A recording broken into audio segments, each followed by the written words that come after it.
Slow down, back down, roll down, face back.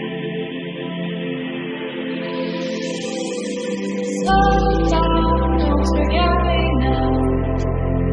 I don't wanna fade out of your memory. Hold down, you know I am lights out. I don't want to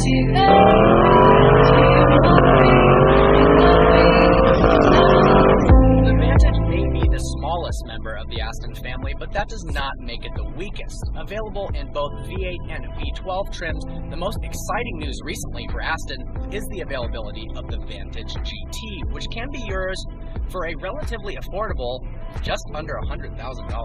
Despite Ford having stolen the front grille of Aston and transplanted it onto the Fusion, an Aston Martin still looks unlike anything else on the roads today. Its seductive styling managed to convey both power and elegance, and the Vantage still turns heads even after nearly 10 years of production. There are several key details that differentiate the Vantage GT from the normal V8 Vantages. For one, there are 5 special liveries. The one we're driving is called Skyfall Silver, note the James Bond reference. The others are more shouty and showy, other than the pretty plain black one. But it makes it stand out a lot more than the more normal $100,000 cars that it competes with. I think that Aston has done a really great job, even with the more extreme paint schemes. To make this car even more appealing, Aston kept the 4.7-liter V8's power output the exact same as the Vantage S, at 430 horsepower and 361 pound-feet of torque. That means 60 happens in 4.6 seconds. For about the same price as the 911 Carrera S, you get a little more power, but a way more beautiful package. And sure, some turbos and the VTEC on your Civic might be quicker, but which car would you be more willing to roll up to a party in? As befits the character of Aston Martin, owners aren't presented with just a normal key. You get a solid block of glass that's named the Emotional Control Unit. And I guarantee you, when you push this key into the slot and the engine starts up, it will control your emotions. This is just one example of the many things Aston Martin does to make their cars incredibly classy and elegant. I'm kind of surprised it doesn't come with champagne flutes and a Walther PPK holder, but maybe that comes in the Aston Martin DB9. The interior is filled with high-quality materials that you would expect in an Aston Martin. Leather, Alcantara, very high-quality stitching. Legroom and headroom are actually really good for such a small, compact vehicle. The main problem is there are some parts of this car that are showing their age. Most notably, the rotating navigation screen has graphics from another decade and it's very, very behind the times. One of the best parts of the Vantage GT is the noise. It snarls, it growls, but not like an American V8. It's silkier. Start up on these cars, and all Aston is absolutely mouth-watering. This is a vehicle, honestly, you could buy for the sound alone. Yes. It just so happens to be drop-dead gorgeous.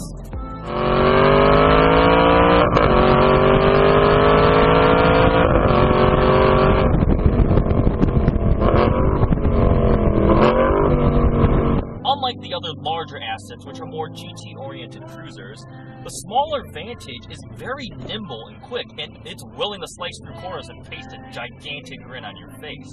A short wheelbase, a responsive engine, and hydraulic steering combine to make this car a lot of fun to throw around the corners.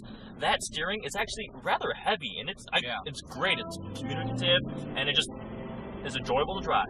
So, of course, one of the exciting aspects of this vehicle is it is available in convertible form. We're currently driving the Roadster, which is a bit more expensive, but it offers kind of an unbeatable open-top experience, especially on a day like today where it's 85 degrees and sunny.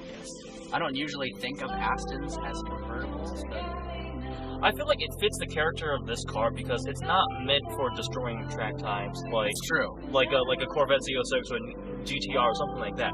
So the rigidity you lose when you put the roof down, it's not that big of a deal. It's the comfortable, nice, refined, elegant car that on a nice day you take out to dinner, fancy dinner with the top down. It's great.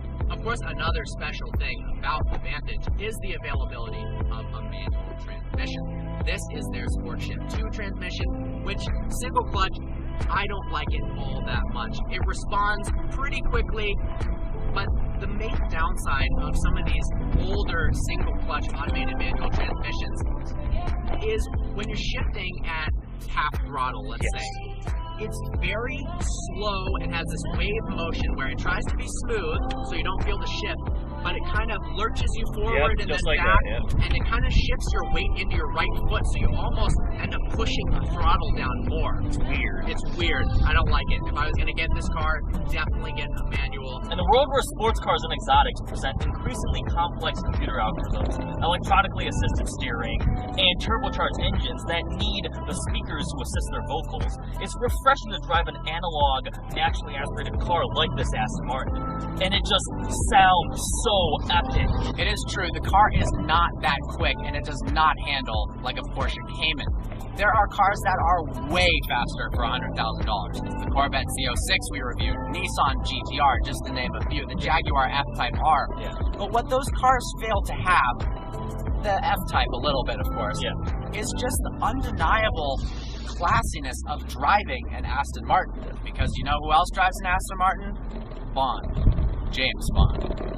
I hope you enjoyed this review. Like always, please browse our channel and subscribe. If you could like us on Facebook.com, follow us on Instagram, that'd be great. Special thanks to Aston Martin of Troy, Michigan for making this video possible. This car is available there now. You'll fall in love if you drive this car. We absolutely did. Look forward to seeing you next video.